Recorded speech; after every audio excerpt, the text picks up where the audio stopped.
Man, when I first heard what the Quran says about Jinn, I couldn't believe it. These aren't just ghost stories or myths. The way it's described, it's on a whole different level. It changes the way you see the world. And honestly, I want to hear what you guys think. Does this sound like pure legend, or is there something real here that we've been ignoring all along? Drop your thoughts in the comments, because this one blew my mind. I was sitting there one day having one of those late night conversations on the podcast where things just go deep, sometimes too deep. You know, those moments where the talk isn't just about politics, fighting, or science, but it drifts into that strange territory where you can feel the mystery of the world pressing in. That night, someone brought up something I honestly didn't know much about. They said, Joe, have you ever heard about what the Quran says about jinn? And I froze for a second. Jinn? I mean, I've heard the word genie before, usually in the context of some old Aladdin-type story. Rub the lamp, make a wish, you get some magical being who grants you what you want. That's the cartoon version. That's the Hollywood version. But when I heard the question framed around the Quran, one of the most widely read and deeply respected books in the world, it hit me different. So I asked, wait, what do you mean jinn? Like, are you talking about myth, or are you saying the Quran literally describes them? And that's when the conversation got serious. The guy leaned in and explained that yes, in Islam, in the Quran itself, jinn aren't just fantasy. They're a real part of creation. Not human, not angel, but something else entirely. And my brain started racing. Because if that's true, if this book that's been around for over 1,400 years, memorized by millions, recited daily across the planet, if it actually talks about beings we can't see, beings that live alongside us, then man, we are dealing with a whole different level of reality. Now here's what struck me. I've talked to scientists, philosophers, religious leaders, skeptics, you name it. Everyone's got their own interpretation of life, the universe and consciousness.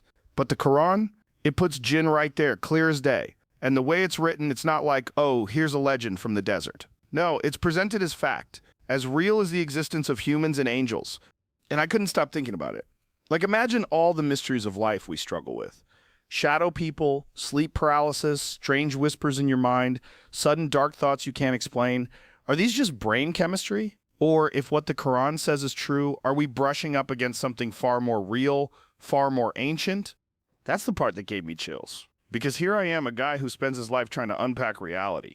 I'm fascinated by UFOs, by the limits of human consciousness, by psychedelics showing us hidden layers of existence. But this idea that the Quran already laid out another order of beings, made not from matter as we know it, but from smokeless fire, that's next level. So I asked again, almost like a kid, hold on, are you saying the Quran literally says they exist? And he nodded. He said, not only does it say they exist, Joe, it even has an entire chapter named after them, Surah al-Jinn. Man, think about that. A sacred text recited in mosques around the world, memorized word for word by millions of people, actually dedicates an entire chapter to these beings. It doesn't treat them like legend. It treats them like part of the structure of the universe. And the way he described it to me, it wasn't just spooky. It was humbling. Because the Quran makes it clear, humans aren't alone. We share this world, this reality with creatures we can't see. They have free will, just like us. They can choose to believe or reject, to do good or to cause harm. And suddenly, I felt this weight in the room. You ever have those moments where your whole perspective shifts? Like you realize the map you've been using to understand life might be missing entire countries, entire continents? That's how I felt. Because if you take this seriously, if you take the Quran seriously, then the picture of reality we're living in is way bigger than what science alone has been telling us. And I know some people roll their eyes. They say, come on, Joe, this is just old superstition. But here's what I think. We've been wrong before. For most of human history, we didn't even know germs existed. We didn't know radio waves were pulsing through the air. We didn't know the universe was expanding. And yet those things were always there, always real. We just didn't have the tools to detect them. So who's to say jinn aren't like that? Who's to say that what the Quran describes isn't pointing to a layer of reality we just don't have the instruments to measure yet? Maybe science will get there one day, or maybe it's something beyond science entirely, something woven into the very fabric of the unseen. And the craziest part? The more I listened, the more I realized how consistent it was. The Quran doesn't present jinn as gods, or as fantasies, or as harmless little storybook characters. It presents them as real, conscious beings with their own society, their own struggles, their own relationship with God. Some are good, some are evil, some are neutral. And man, that floored me. Because suddenly all the folklore, all the ghost stories, all the unexplained encounters people whisper about, they didn't feel so far-fetched anymore. They felt like echoes of something deeper, something humanity has brushed up against for centuries but never fully understood. I remember leaning back in my chair and just saying out loud, dude, if this is true, then the world is way stranger than we think. And that's where the hook really got me. Because the Quran isn't just saying, hey, these beings exist. It's saying they're part of the same test of life that we are. They're on the same battlefield of good and evil, of belief and disbelief. They're not just background characters, they're participants. And whether we know it or not, their story intersects with ours. So when I think back to that moment, when I first asked the question, what does the Quran say about jinn? I realized it wasn't just curiosity. It was the start of something bigger. Because once you open that door, once you allow the possibility that reality is wider, stranger, more layered than we thought, you can't go back. You can't unhear it. And maybe that's why it stuck with me so hard, because this wasn't some random internet theory, some fringe idea floating around. This was straight out of the Quran, a text billions of people believe was revealed directly from God. And man, when you hear that, when you sit with that thought that we are not alone, that there are beings made of smokeless fire living lives we can't see, influencing us in ways we can't always detect, it changes you. It humbles you. It makes you realize just how small we are in the grand scheme of things. That was the moment I knew this conversation wasn't just another podcast tangent. This was something I had to dig into. I'll be honest with you, when I first heard that the Quran actually talks about jinn, I thought maybe it was just a passing mention, like a quick metaphor or some symbolic story. But man, I was wrong. The more I looked into it, the deeper it went. And the language, it doesn't play around. It's not vague. It's not maybe. It's very clear. The Quran describes them as beings created from something called smokeless fire. That phrase just hit me. Smokeless fire. What does that even mean? Fire without smoke, like pure energy? Plasma? Something outside the physical world as we know it. I sat there thinking about all the ways humans try to describe what we don't fully understand. And I realized that's what makes it so powerful. The Quran is giving us a direct description, but in terms humans 1400 years ago could grasp. And the way it's written, it doesn't feel like mythology. It feels like revelation. Like this is just the truth laid bare. Jinn aren't cartoons. They're not little blue genies from a lamp. They're intelligent beings with emotions, with desires, with free will. And I remember just sitting there and saying, wait, so they're not angels and they're not humans, they're something else entirely? That was the moment it clicked for me, because in so many cultures and so many religions, you hear about unseen forces. Some call them spirits, some call them demons, some call them nature beings. But in the Quran, the jinn are presented as a distinct creation, like a whole nother branch of life that we just don't see. And I asked, so if they're real, where are they? Why don't we notice them? The answer shook me. The Quran says they exist in a realm that runs parallel to ours. They can see us, but we can't see them, at least not in their true form. That right there, man, that gave me chills, because imagine it, beings walking through the same world, living their lives, watching us, maybe even influencing us, and we're completely blind to them. Now, think about all the weird human experiences we just brush off. Deja vu, random chills, feeling like someone's watching you, voices you hear when no one's around. Could it be mental noise? Sure. Could it be something else? If what the Quran says is true, maybe we're brushing against that unseen world without realizing it. And here's the thing that blew my mind even more. Jinn have communities, families, hierarchies, even different belief systems. The Quran says some of them are righteous, they believe in God, they live decent lives, but others are rebellious, corrupt, destructive, just like us. I sat there almost laughing at the insanity of it. Hold on, I said. You're telling me there's an entire parallel civilization made of smokeless fire, living alongside us, with free will and choices just like we have? And the person explaining this to me just nodded, calm, as if to say, yes, Joe, that's exactly it. That's when I realized how limited my own perspective had been. I've spent years talking about the mysteries of consciousness, about whether aliens might exist, whether there are other dimensions, whether psychedelics peel back the curtain on reality. And here's the Quran, a book from the 7th century, laying it out in black and white. There are intelligent beings right here, right now, existing in ways we can't fully perceive. And man, the humility that hit me in that moment, I can't even describe it. Because we walk around thinking we've got reality pretty much figured out. We've got science, we've got philosophy, we've got theories about the brain. But what if we're only scratching the surface? What if the unseen is bigger than the seen? The Quran doesn't shy away from that. It tells you straight, human beings are not the only players in this story. Jinn are here too. They think, they speak, they reason, and they will be judged just like us. And this wasn't just some hidden little verse either. The Quran literally has an entire surah, an entire chapter called Al-Jinn.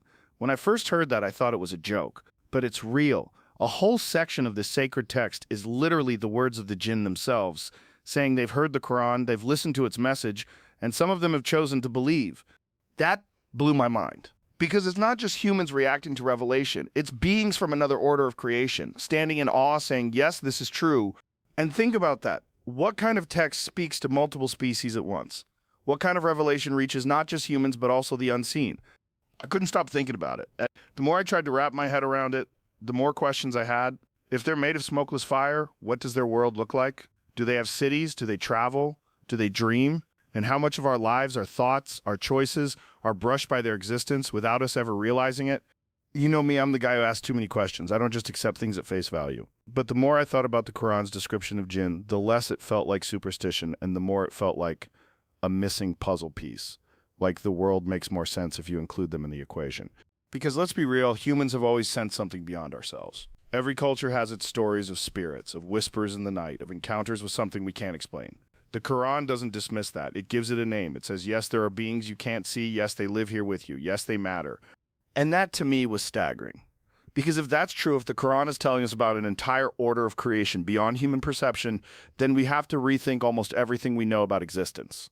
I remember leaning forward and just whispering, man, that changes everything. Because it does. It's one thing to believe in abstract spirituality or in a vague idea of good and evil forces. But this is concrete, specific, smokeless fire, parallel world, free will, an actual creation of God with its own story. And the more I sat with it, the more humbled I felt. Because you realize we humans aren't the center of everything. We're part of a bigger picture, one that includes not just angels, not just humans, but also the jinn. And that's a truth most of us in the modern world have completely forgotten. And let me tell you, once you know, you can't unknow. You can't go back to thinking this universe is just matter and atoms and energy. You realize there's more. Always more. I'll tell you something, man. This is the part that really got under my skin. Because it's one thing to hear that the Quran says jinn exist. It's another thing to hear that they're made of smokeless fire. That's already wild enough. But when I realized the Quran actually says they live among us, that's when it started to feel personal. Think about it. The text doesn't put them in some faraway galaxy or in a mystical cave at the edge of the world. No, it says they exist right here, in this world, moving through it like shadows. They're hidden, but close. Closer than we'd ever want to admit. And I remember asking straight up, so are you saying these beings are around us even now? The answer? Yes. They live on Earth, just like we do. Some live in desolate places, some in abandoned ruins, some even close to human settlements. They eat, they drink, they gather. They have lives. But we don't see them. They see us. Man, that flipped my perspective upside down. Because here we are, building cities, exploring space, thinking we're the masters of the planet, while another creation, invisible to us, walks the same ground, breathes the same air, maybe even watches us without us realizing. And you know what the Quran emphasizes? They're not just background noise. They interact with us, not always in ways we notice, but they're there, whispering thoughts, planting doubts, pushing you toward temptation when you're weak. That line hit me hard. They whisper into the hearts of mankind. I sat with that for a while. Because how many times have you had a thought so dark, so destructive, that you wondered where did that come from? Was it just brain chemistry? Or was it something else, something unseen? And then it clicked. This wasn't just a spooky detail. It was a revelation about the human condition. The Quran was saying your struggles, your temptations, your battles with yourself, they're not happening in a vacuum. You're part of a larger struggle, a struggle that includes beings you can't even see. And man, that thought gave me chills. Because I've talked to veterans, fighters, people who stare death in the face, and they'll tell you sometimes the scariest battles are the ones you can't see coming, the ones inside your own head. Now think about it. If jinn are hidden among us, influencing us, doesn't that explain so much about human history? About the wars, the cruelty, the madness? We like to think humans are rational, that everything can be explained by evolution and psychology. But what if part of the story, part of the reason we fall into such darkness comes from these whispers, these unseen pushes in the wrong direction? I found myself saying out loud, man, what if they've been here the whole time, shaping history in ways we'll never fully understand? Because the Quran doesn't just say they exist. It says they've been around since the beginning, even before us, that when God created Adam, the jinn were already here, watching. Some believing, others rebelling, and the one who rebelled the most, Shaytan, wasn't an angel at all. He was a jinn. That detail blew me away. Because all my life I'd heard Satan described as a fallen angel, but in the Quran he's a jinn, a being with free will, who chose arrogance, who chose rebellion. And that one choice has echoed through all of human history. So let that sink in. The Quran is telling us the struggle we face isn't just human versus human. It's human versus an unseen enemy. An enemy that knows us better than we know ourselves. And suddenly I thought about all the times people say they feel watched, or that their house feels heavy, or that they can't shake a dark presence. In our culture, we brush it off. Ghost stories, overactive imagination. But in the Quran, that presence has a name. That weight you feel, it might be the nearness of a jinn. And here's the part that really twists your brain. They can influence us, but we can't detect them. Imagine fighting an opponent you can't see, can't hear, can't measure. All you feel are the effects, the doubt, the despair, the temptation. That's when I realized how deep this teaching goes. It's not just telling us about spooky creatures. It's explaining why life feels the way it does, why the battle of good and evil feels so heavy sometimes. Because it's not just you against your own weaknesses, it's you against whispers from beings that know exactly where you're vulnerable. And yet, this is where it gets even more fascinating. The Quran doesn't say all jinn are evil. Some of them believe. Some of them submit to God, live in peace, and even admire the Quran when they hear it. That duality floored me. Because it mirrors us. Humans are the same way. Some choose good, others choose evil. It's like God created another species, parallel to us, facing the same test. And that raises another question. How often do our worlds collide? How often do their lives brush against ours without us realizing? The Quran hints at it. It says some jinn used to eavesdrop on the heavens trying to steal secrets until they were chased away by flaming comets. It says they can travel fast, cover vast distances, move through spaces we can't. And if you listen to old stories from people across the world, from deserts, from jungles, from villages, you hear accounts of encounters, strange lights, voices, possessions. Are these people just hallucinating, or are they experiencing the bleed over from this unseen world? I sat there thinking about how many times I'd heard listeners of my show say, Joe, I saw something, I felt something, I can't explain it. And now hearing what the Quran says, I thought maybe it's not so crazy after all. Maybe they weren't imagining things. Maybe they were catching glimpses of the unseen. And that's when I had this terrifying, humbling realization. If the Quran is right, then we've never really been alone. Not for a single moment. Not in the dark, not in our thoughts, not even in our most private struggles. There's always been something else here. Watching, whispering, waiting. And man, when that thought hit me, I just sat there in silence. Because if that's true, if the Quran is really describing reality, then every day, every moment of our lives is part of a much bigger story than we realize. We're not just walking through history as humans. We're sharing it with beings we can't even see. Here's where the story takes a dark turn, man. Up until this point, I was fascinated, curious, almost in awe of the mystery. The Quran says jinn exist, that they're made of smokeless fire, that they live among us. Okay, that's already mind-bending. But then I learned what they're capable of. And let me tell you, this is the part that really shook me. Because the Quran doesn't just describe jinn as neutral, passive beings minding their own business. It tells us straight they have power, real power, influence over the human mind and heart. And some of them, maybe the majority, don't use that power for good. I sat back in my chair trying to process it. And I said, so you're telling me these beings, invisible to us, can actually mess with our lives, our thoughts, our emotions? The answer I got was yes. That's exactly what the Quran says. They can whisper into your chest, into your heart, planting doubts, fears, anger. They can steer you toward temptation, nudge you toward your worst impulses, make you question truth itself. And instantly I thought about my own life, about the moments where I've wrestled with dark thoughts, intrusive thoughts, the kind that come out of nowhere and scare you. We all have them, but the Quran explains it. It says those whispers might not be from you at all. They might be from the jinn. Man, that hit me like a freight train. Because here's the scary part. You can't see them. You can't detect them. You only feel the effects like invisible fingers pressing against your mind. And then came the detail that really floored me. The Quran says, not all jinn are bad. Some believe in God, live humbly, cause no harm, but others rebel. They follow Shaytan, the one who defied God himself. And those jinn, they're dangerous, they're malicious. They actively work to lead humans astray. I leaned forward, staring at the guy telling me all this, and I said, wait, hold on. Are you saying Satan, the one we call the devil, isn't even an angel? He's a jinn? And the guy nodded. Calm, certain, he said. Exactly. The Quran says Iblis, the one who refused to bow to Adam, was a jinn. Man, that blew my mind. Because all my life, I'd heard Satan described as a fallen angel. But the Quran makes it clear he wasn't an angel at all. He was one of the jinn. And that changes everything.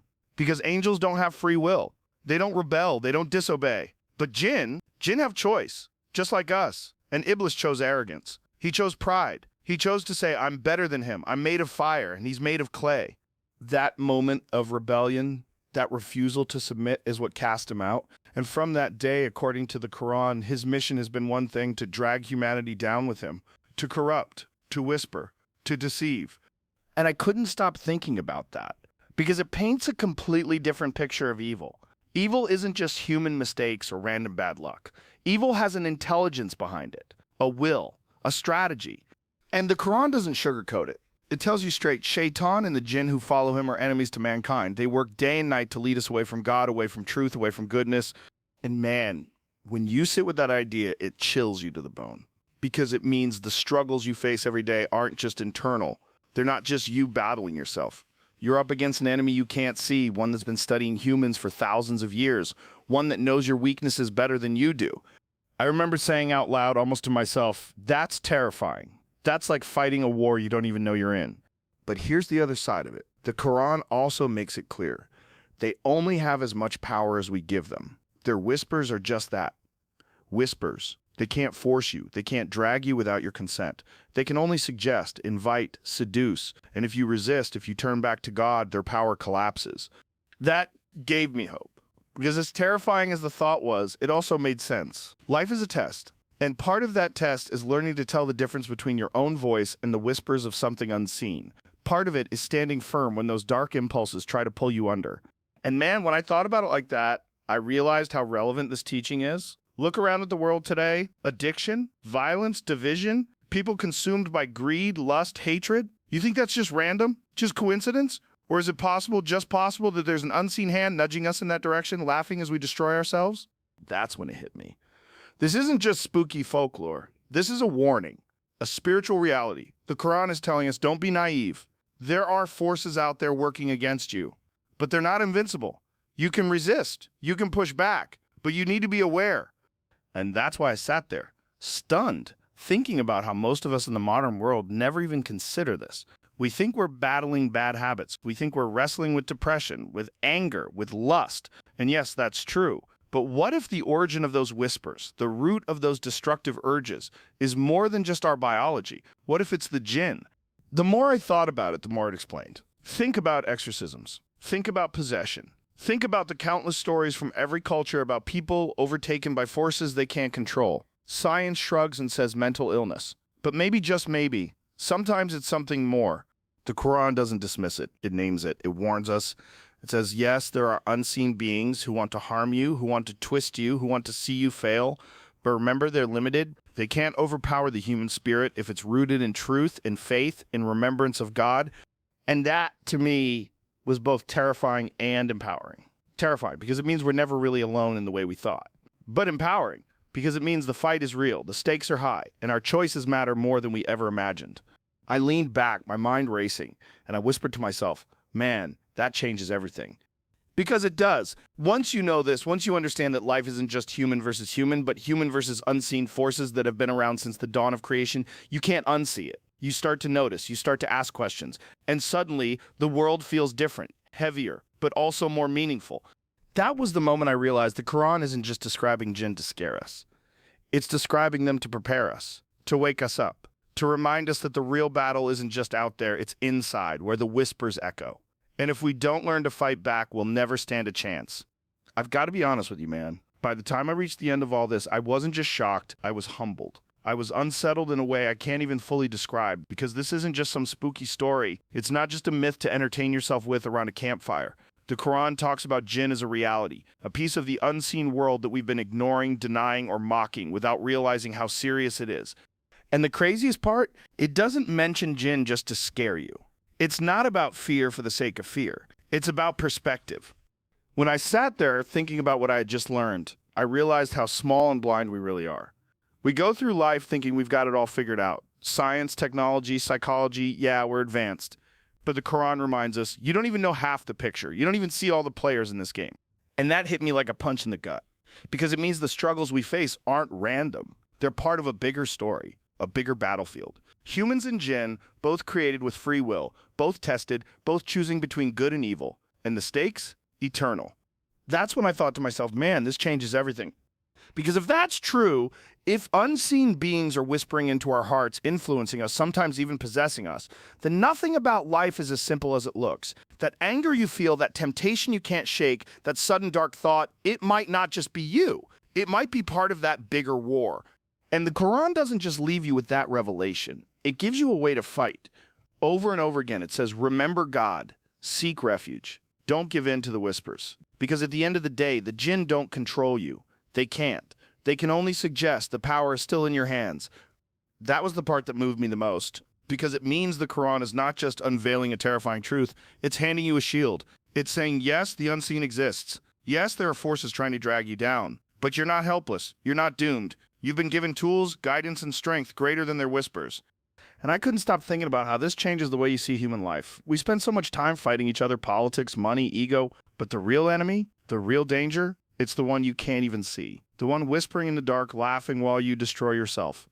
It made me wonder how much of human history has been shaped by whispers. Wars started, empires destroyed, people enslaved, all because somewhere someone listened to a dark suggestion that didn't come from within. Man, when that thought landed, I just sat in silence. Because that's not just religion. That's not just theology. That's history. That's humanity. And here's the other thing I couldn't shake. If the Quran is right about this, if it's describing a reality that we've ignored for centuries, then what else is it right about? What else are we missing because we're too proud, too distracted, too skeptical to even look? I'll be real with you, I don't think I'll ever look at the world the same way again. Because now every time I feel that strange weight in the room, every time I wrestle with thoughts I can't explain, I'll ask myself, is this me or is this a whisper? And that question alone changes how you live. It makes you more careful, more aware, more humble. It makes you realize you're part of something way bigger than yourself. At the end of all this, I had this moment of reflection. I thought about all the conversations I've had with scientists, philosophers, monks, fighters, explorers, people searching for truth in different ways. And now here's this ancient book written 1400 years ago saying things that still shake me to my core, things that science is only beginning to brush against when it talks about unseen dimensions or hidden forces. And I thought to myself, maybe we've been blind all along. Maybe the unseen isn't just a possibility, it's the foundation. Maybe the Quran wasn't just speaking to people in the desert, it was speaking to all of us across time, warning us, preparing us. And man, I can't lie, that realization humbled me because suddenly I wasn't the guy asking skeptical questions anymore. I was the guy whispering under my breath, man, this changes everything. Because it does. It means you're never alone. Not in your room, not in your mind, not in your darkest moment. Someone, something is always near, sometimes to guide you, sometimes to destroy you, and the choices you make, whether you lean into light or darkness, are what decide everything. And as I sat there, processing it all, one final thought hit me harder than anything else. If the Quran